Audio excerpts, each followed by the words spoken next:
Chapter 6 Tricks and Techniques, Simple Speech and Weird Words. Create effects by changing styles of language. In the last chapter, we talked about the art of listening to yourself as you write your speech. In the next few chapters, we are going to examine some familiar techniques and tricks.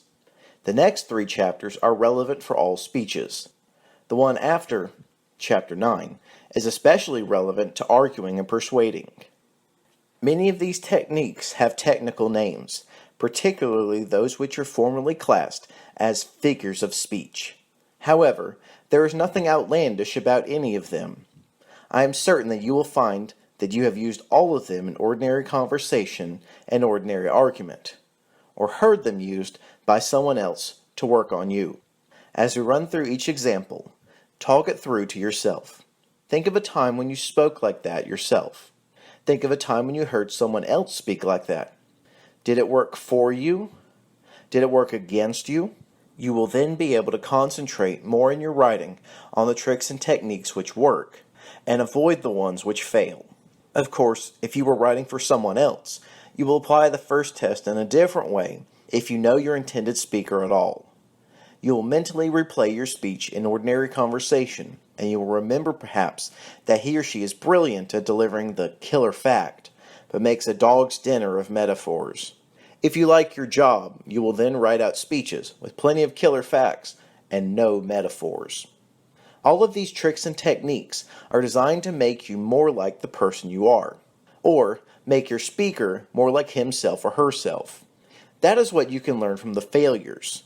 When you talk through the ones that failed to work for you, your chosen speaker, you will almost certainly find that they did not fit well with your, or his or her, core personality. You may learn something even more interesting when you talk through the tricks and techniques which failed when someone else tried to use them against you. Very often, that will have happened because you associate this trick or technique with someone you dislike, or a class of person you dislike or distrust. It will then be a good idea to cut this trick or technique from your speaking repertoire. Why imitate people you dislike? If you dislike them, your audience will probably dislike them too. Avoid bad associations.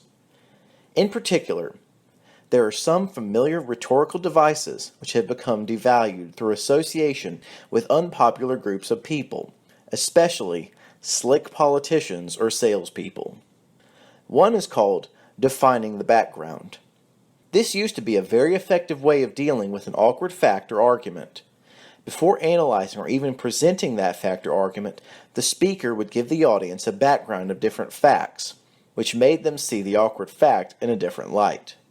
Unfortunately, this ancient technique has become a politician's trick, which conveys an impression of insincerity or even outright dishonesty. For example, British politicians are frequently challenged to respond to individual disasters in the National Health Service. All too frequently, they reply with something like this: "This is a tragic case. But before we discuss it in detail, I think it is important that I set out the background to the government's health policy. We are spending % more in real terms on the National Health Service than the last government. There are more doctors, more nurses, and hospital waiting lines are down by since we took office. Next year, we shall be spending." People have heard this kind of argument so often from politicians that it rarely works. They no longer accept a background defined by politicians. They probably will not accept it from you. Another devalued technique is that of answering the opposite question. Again, it used to work well. When a speaker had an awkward question to answer, he would ask the exactly opposite question and show that it had an even more awkward answer. Unfortunately, this technique has become associated with high-pressure salespeople.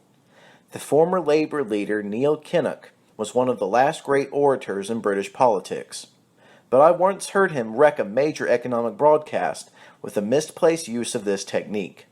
Discussing a rather expensive economic plan by his party, Mr. Kinnock spelled out its benefits and then said, "I am sometimes asked, can we afford to do it? My question is, can we afford not to do it?" Millions of people in his audience would have remembered that argument from a salesperson and remembered buying something bad and expensive as a result. So if you want to avoid sounding like a high-pressure salesperson, you should think carefully before you use this technique. In the coming chapters, I will try to give some health warnings on tricks and techniques which may have acquired harmful associations. But your own experience will do that job much better. Constantly think, where have I heard that before? If it is an unpleasant memory, do not do it again. Don't give yourself airs. Asking that question will also stop you falling into the opposite peril, evoking associations which are, frankly, too good for you.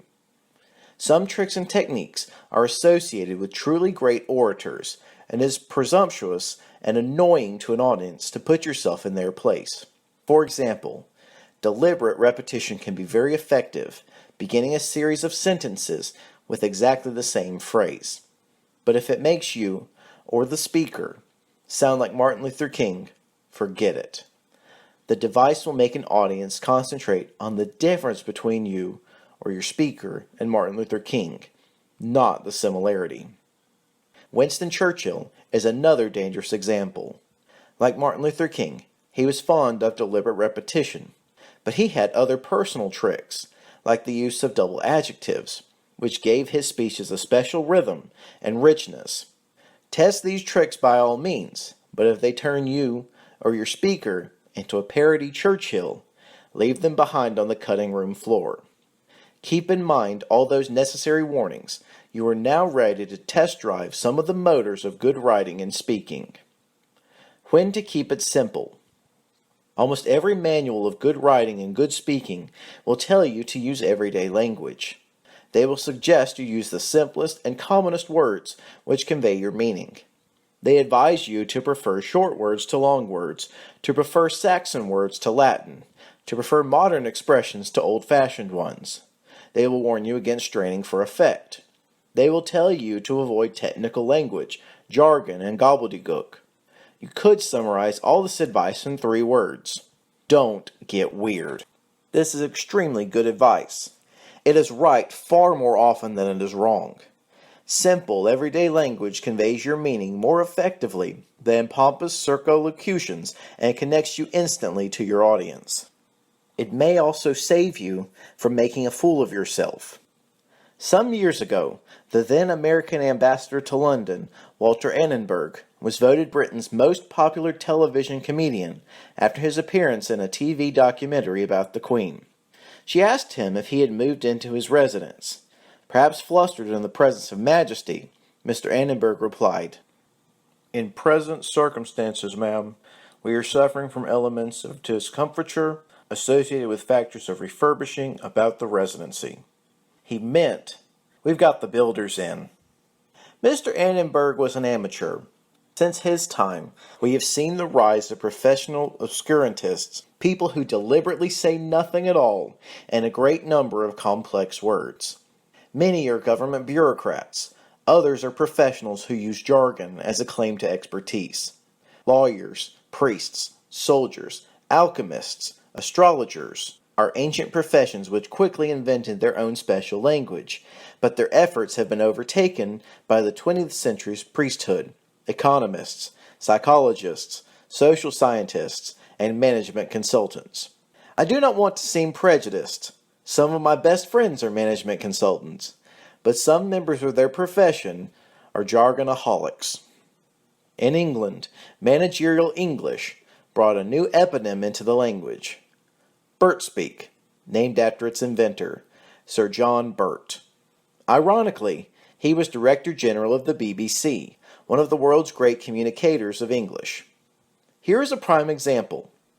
We need to establish a less prescriptive corporate framework which offers business units greater flexibility within the parameters of common core corporate guidelines. People sometimes use long words in speeches because they think they sound better, and may give their speech some grandeur and poetry. In fact, it is non-complex discourse which has the operational capability for optimal euphony. That is to say, simple language sounds better, and it is easier to create special effects with it. Because simple words are easy to say, you can use them to build pace and rhythm in a speech, and to change the pace and rhythm deliberately when you want to. Here is a famous example.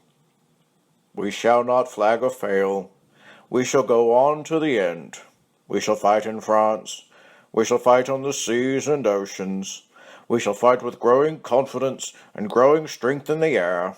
We shall defend our island, whatever the cost may be. We shall fight on the beaches. We shall fight on the landing grounds. We shall fight in the fields and in the streets. We shall fight in the hills. We shall never surrender. Winston Churchill used nothing but everyday words in that passage, but they produce an electrifying effect. The words gather pace, but they slow down when Churchill wants them to. For example, when he wants listeners to think a little longer about the fight in the air. They change their rhythm and create a near rhyme to deliver the key message. We shall defend our island, whatever the cost may be.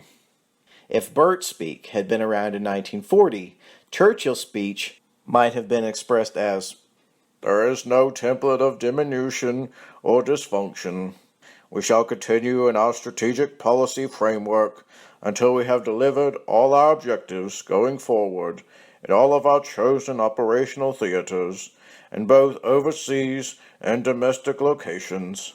We shall achieve our mission and reject any suboptimal outcome. And Hitler might have won the war. When to be weird. Although it is nearly always right to use simple, everyday language, some famous speakers have used deliberately exotic, unusual language. Lincoln's Gettysburg Address appears in virtually everyone's list of the best speeches in history. It is often held out as a model of simplicity. Yet it begins with unusual language, which would have sounded archaic even in 1863. 77 years ago, Lincoln might have said in everyday terms. 87 years ago, he chose to say 77. The words do sound more solemn and stately, and Lincoln was speaking at a memorial ceremony for those killed in the war. But there was a deeper reason for his choice. 77 is the language of the Bible, the best-known book in the United States. By evoking the Bible, Lincoln made a claim on its authority, and even more important, connected instantly with his audience. By all means, follow Lincoln's example. If a complex, ornate, unusual expression does a better job for your audience than an everyday one, by all means use it. For example, if you were speaking to an audience of chemists, they would probably respond better to scientific terms rather than everyday ones. They will actually prefer sodium chloride to common salt. An audience of management gurus will be perfectly comfortable with management words. Read at the end of this book the excerpt from the speech by John Moynihan, the chairman of PA Consulting Group. It was a motivational speech of welcome for new recruits to this leading consultancy. It used several jargon phrases, which you will be advised to cut in Chapter 10. Why did Mr. Moynihan get away with it? Because of his audience, a group perfectly at ease with client-focused. His speech met the basic test. It was, in its context, a conversation. Sometimes, you may not want to make your audience comfortable, but to shock them, or at least to manipulate them into a particular response. Sometimes, you may simply want them to stop and think. An unusual word might do these jobs for you better than an everyday one. Later in Churchill's famous speech in 1940, he suddenly uses an exotic word after a long passage of simple ones. And if, which I do not for a moment believe, this island, or a large part of it, was subjugated and starving. There were plenty of everyday words available in place of subjugated. Churchill might have used beaten, or defeated, or conquered. Or if he was determined to have an alliteration with starving, he might have used suppressed. But none of these would have stopped his listeners as effectively as the 4 syllables of subjugated. With the unusual word, Churchill made people think a little longer about what it might mean to be conquered by the Nazis. Subjugated. has overtones of abasement and enslavement, and Churchill wanted his listeners to hear them. So when is it right to be weird? When you have a weird audience, or when weird language lets you claim a special connection with your audience, or when you want your audience to think or act in a weird way. Loaded language. There's one special category of weirdness in speech making: when you deliberately use loaded language. Simple, everyday words rarely carry emotional baggage. They are the couriers of the English language. They get to their destination as fast as possible, deliver the message, and hurry away to their next assignment. But if you want your messenger to deliver flowers as well, and wait for the right reply, you need a specialized message service. Loaded language uses slightly special words, which say hooray or boo as soon as they are uttered. We had an example in the introduction, in the speech by Huxley against Bishop Soapy Sam Wilberforce. Rhetoric was a boo word. So, of course, are the words Soapy Sam. Not surprisingly, politicians are especially adept at using hooray and boo words.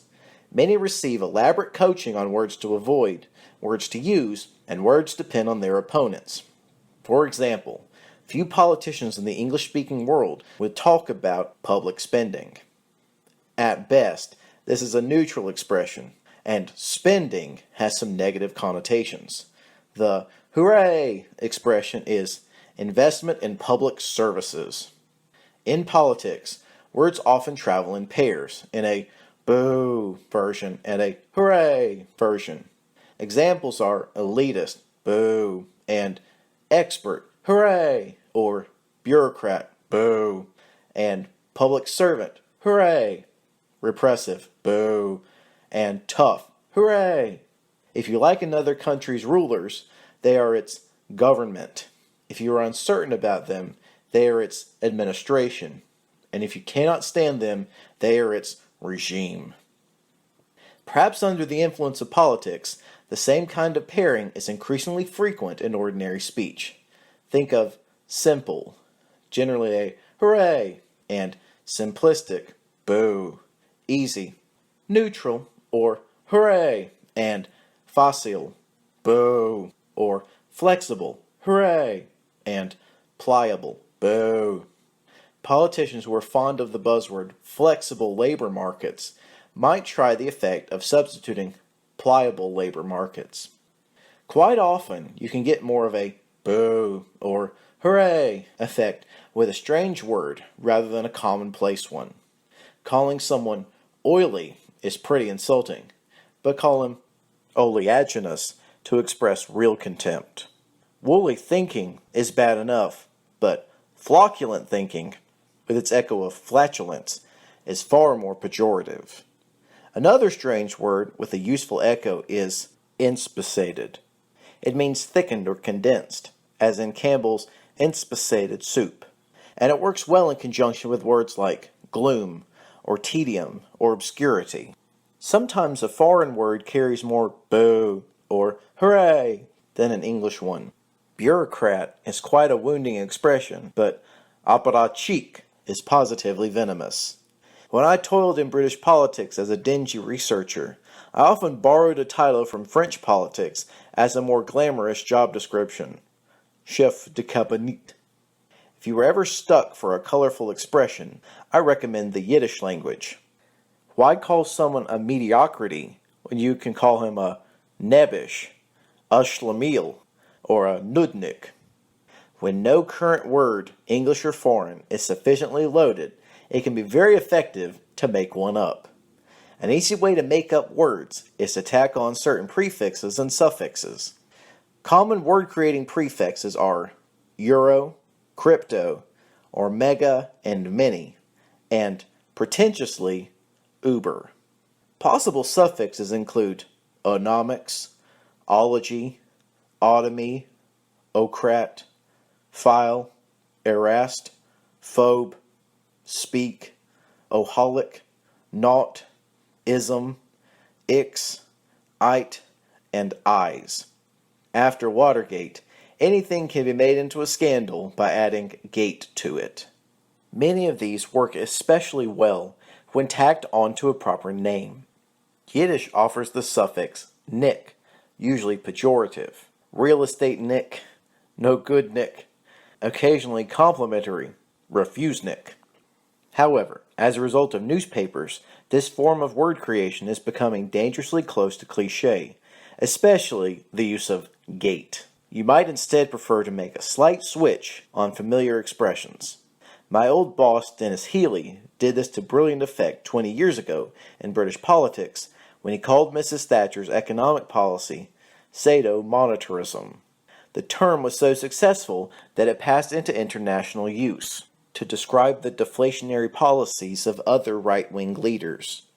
More recently, I enjoyed the term apothexy to describe voters who were not only indifferent to the political process, but positively repelled by it. A few months ago, the British Home Secretary, David Blunkett, found a new word as a blanket insult to all the critics of his anti-terrorism laws. Rather than use the now cliché term knee-jerk liberals, he branded them the liberati, conveying the same message with, for him, the useful added suggestion that they were foreign. He might have made it still more insulting by calling them the glibberati. New and strange words work as loaded language only if they have associations for your audience. When you try them out, be your audience listening to you. Are they intrigued or excited or irritated by your affectations? If in doubt, cut them out.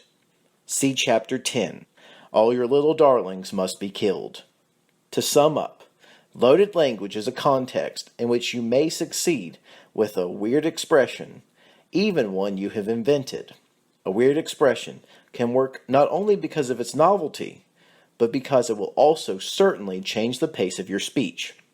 You will slow down when you say it, either for relish or simply to be sure of saying it properly, which means that your audience will have to slow down with you and, you hope, concentrate a little harder on your meaning. Summary. Speech makers and speech writers use many special tricks and techniques, but they are all used regularly in ordinary conversation. When you try out any trick or technique, talk it through and try to remember when you used it or heard it in ordinary life. If you were writing for someone else, imagine him or her using that trick or technique in conversation. Be careful before you use tricks or techniques which have bad associations, and good associations as well. Plain, simple, everyday, jargon-free language is nearly always right and can easily take off into poetry. But you may use weird language to reach a weird audience or make an ordinary audience respond in a special way. Unusual, foreign, and invented words can sometimes carry an especially loaded message.